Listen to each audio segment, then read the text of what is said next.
insomma, questi due amici, si chiamano due amici, si fa, ma di Franco, ma Dio, boh, c'è un tic, non si, sì, alla scuola insieme, non ti ho visto.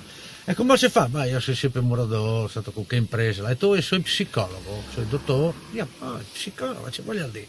Ma psicologo praticamente c'è le lauree, hai studiato, complimenti, praticamente sono dottore in psicologia, sì, ma ci voglio dire. Vuol dire che io praticamente studio la mente umana. La mente umana, le caratteristiche della persona. Sì, ma non hai capito. Praticamente io vi ho un cemucalè, anzi le caratteristiche.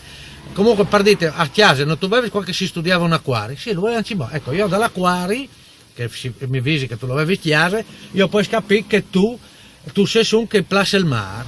Sì, Dio, è verità, place il mare, quindi tu non tu sei scacciatore, tu sei un peschiatore. Sì, e quindi tu che tu hai l'acquario, a te ti place là in ferie al mare, non in montagna. Sì, quindi tu all'acquario, grandi spazi, sei pescatore, te ti piace il sole, la spiaggia, il mare, a te ti place le fricce.